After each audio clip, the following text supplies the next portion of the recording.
ನೀವ್ ಎಂಪ್ಲಾಯೀಸ್ ಅಲ್ಲ, ಪಾರ್ಟ್ನರ್ ಈ ಕಂಪನಿಗೆ. ನಿಮ್ಗೂ ಇದರಲ್ಲಿ ಈಕ್ವಲ್ ಶೇರ್ಸ್ ಇದೆ, ರೈಟ್ಸ್ ಇದೆ. ಅಪೇಕ್ಷಾ, ಯಾಕ್ರಿ ರೈಟ್ಸು ಶೇರು ಅಂತೆಲ್ಲ ಹೆವಿ ವರ್ಡ್ಸ್ ಯೂಸ್ ಮಾಡ್ತೀರಾ? ನೋಡಿ, ಅಷ್ಟೊಂದು ಹೆವಿ ವರ್ಡ್ಸ್ನ ಯೂಸ್ ಮಾಡಬೇಡಿ. ನಮ್ಮ ಮಧ್ಯೆ ಎಲ್ಲ ಅದನ್ನ ತರಲೇಬೇಡಿ. ಬಿಗ್ ಬ್ರೋ ನಮ್ಮಣ್ಣ, ನಾವು ಅವ್ನ ತಮ್ಮಂದ್ರು.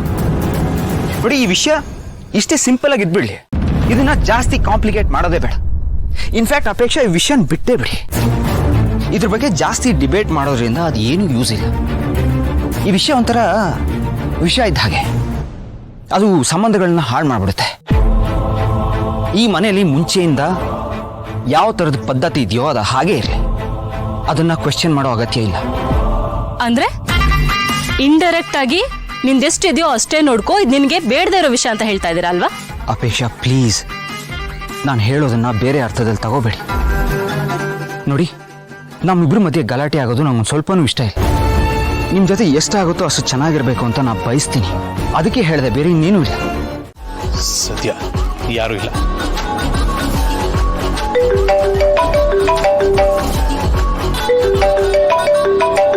ಹಲೋ, ಏನ್ ಸರ್ ಸಮಾಚಾರ? ನೀವೇ ಕಾಲ್ ಮಾಡ್ಬಿಟ್ಟಿದ್ದೀರಾ? ಅದು ಸರ್, ಕೆಲವೊಂದಷ್ಟು ಕಾರಣಗಳಿಗೆ ನನ್ನ ಸ್ವಂತ ಮನೆಯಲ್ಲೇ ನನ್ನ ಮೇಲೆ ಒಂದು ಬ್ಯಾಡ್ ಇಮೇಜ್ ಕ್ರಿಯೇಟ್ ಆಗ್ಬಿಟ್ಟಿದೆ. ಸೊ ಎಲ್ಲ ಗೊತ್ತು ಬಿಡಿ, ನಾ ಸ್ಟಡಿ ಮಾಡಿಟ್ಟಿದ್ದೀನಿ. ಎಲ್ಲ ಗೊತ್ತು, ಸ್ಟಡಿ ಮಾಡಿದ್ದೀರಾ ಅಂದ್ರೆ ನೀವು ಹೇಳ್ತಿರೋದು ನಾನು ಏನೇನು ಮಾಡಿದ್ದೀನಿ ಎಲ್ಲ ಗೊತ್ತು ನಿಮ್ಗೆ ಅಂತನಾ? ಎಲ್ಲ ಗೊತ್ತು, ಒಂದೊಂದಾಗಿ ಇಲ್ಲ. ಅಯ್ಯಯ್ಯೋ, ಪರವಾಗಿಲ್ಲ. ಸರಿ, ವಿಷಯ ಹೇಳಿ. ಅದೇ, ಇಷ್ಟೆಲ್ಲ ಮಾಡಿಕೊಂಡು ಮನೇಲಿ ನಾನು ಹೆಸರಾಳು ಮಾಡ್ಕೊಂಡ್ಬಿಟ್ಟಿದ್ದೀನಿ. ಅದು ಯಾವ ಮಟ್ಟಕ್ಕೆ ಅಂತಂದ್ರೆ ಯಾರು ನನ್ನ ನಂಬ್ತಾನೆ ಇಲ್ಲ. ಇನ್ನು ನನ್ನ ಆ ಡೌಟಲ್ಲೇ ನೋಡ್ತಾರೆ. ನನ್ನ ವ್ಯಾಲ್ಯೂ ಫುಲ್ಲು ಡೌನ್ ಆಗೋಗಿದೆ. ಸೊ ಫಾರ್ ಎಕ್ಸಾಂಪಲ್, ಇವತ್ತು ಬೆಳಗ್ಗೆ ಟೆಂಡರ್ ನಿಮಗಾಯ್ತಲ್ಲ, ಟೆಂಡರ್ ನಿಮಗಾಗಿರೋದ್ರಿಂದ ಕಾರಣ ನಾನು ಇರ್ಬೋದಾ ಅಂತ ಮನೇಲಿ ಡೌಟ್ ಶುರು ಆಗಿದೆ.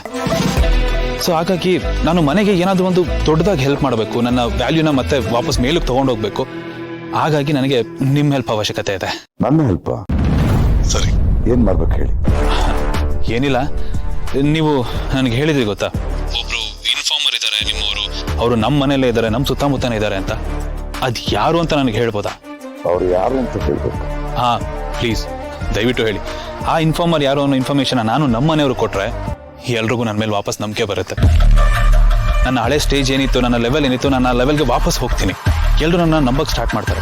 ಆ ಒಂದು ರೀಸನ್ಗೆ ಪ್ಲೀಸ್ ಹೇಳಿ. ಅದನ್ನ ಹೇಗೆ ಹೇಳಕ್ಕಾಗುತ್ತೆ? ಅಲ್ಲಿಗೆ ಅವ್ರನ್ನ ಬಿಟ್ಟಿದ್ದೆ ನಾನೇ ಬಿಟ್ಟು ಬಲ್ವನ್ಗೆ ನಾನೇ ಪಿನ್ ಹೊಡೆದ್ರೆ ಹೇಗಾಗುತ್ತೆ ಹೇಳಿ? ಸರ್, ನಿಮಗೆ ನನಗಿಂತ ಅವರೇ ಹೆಚ್ಚಾಗೋದ್ರ? ಯೋಚನೆ ಮಾಡಿ, ನಿಮಗೆ ಲಾಭ ಜಾಸ್ತಿ ನನ್ನಿಂದನ ಅಥವಾ ಅವರಿಂದನ ಅಂತ. ಸರ್, ನಾವು ಹಬ್ಬ ಮಾಡಬೇಕು ಅಂತಂದ್ರೆ ಈ ಥರ 10 ಕುರಿಗಳನ್ನ ಬಲಿ ಕೊಡಬೇಕಾಗುತ್ತೆ.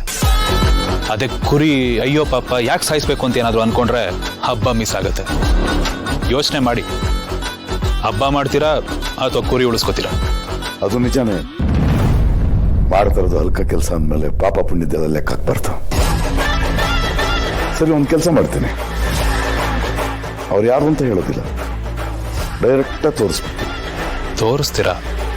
ಅಲ್ಲ, ಈಗಲೇ ಹೇಳ್ಬೋದಲ್ವಾ, ಅದ್ರಲ್ಲೇನಿದೆ? ಅದಂಗೆ ಈಗಲೇ ಹೇಳ್ಬಿಟ್ರೆ ಸಸ್ಪೆನ್ಸ್ ಸತ್ತೋಗ್ಬಿಡುತ್ತಪ್ಪ. ಪಕ್ಕ ಬರ್ತಾರಲ್ವಾ? ಬಂದೇ ಬರ್ತಾರೆ ಪಕ್ಕ. ಯಾರಿರ್ಬೋದು? ಕ್ಯೂರಿಯಾಸಿಟಿ ತಡ್ಕೊಳಕ್ಕಾಗಲ್ಲಪ್ಪ. ಎಷ್ಟೊತ್ತಾಗ್ಬೋದು? ಬರೋ ಟೈಮ್ ಆಯ್ತು, ಇನ್ನೇನು ಬಂದ್ಬಿಡ್ತಾರೆ. ಅವ್ರು ಬರ್ಬೇಕಾದ್ರೆ ನೀವು ಕಾಣಿಸ್ಕೋಬೇಡಿ, ಸ್ವಲ್ಪ ಒಳಗಡೆ ಇರಿ. ಸರಿ ಸರ್. ಆ್ಯಂಡ್ ಇನ್ನೊಂದು ವಿಷಯ, ನೀವು ನಮ್ಮ ಡ್ಯಾಡಿ ಫ್ರೆಂಡ್ ಬೇರೆ, ಆ್ಯಂಡ್ ಏಜಲ್ಲಿ ದೊಡ್ಡವರು, ಸೀನಿಯರು. ನೀವು ನನಗೆ ಸಿಂಗುಲರ್ ಯೂಸ್ ಮಾಡ್ಬೋದು, ಐ ಡೋಂಟ್ ಮೈಂಡ್. ಆಯ್ತು ಬಿಡ, ಹಾಗೆ ಕರೆಯೋಣ. ಬಿಡೋಣ?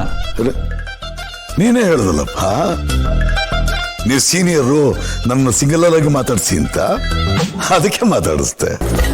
ಅಲ್ಲ, ಹೇಳೇ ಹೌದು, ಬಟ್ ಸಡನ್ ಆಗಿ ಈ ಥರ ಚೇಂಜ್ ಓವರ್ ಕೊಟ್ರಲ್ಲ, ಅದಕ್ಕೆ ಶಾಕ್ ಆದ.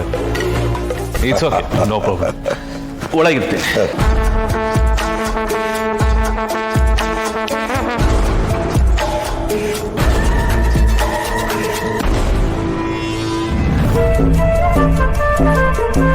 ಬರಮ್ಮ, ಬಾ.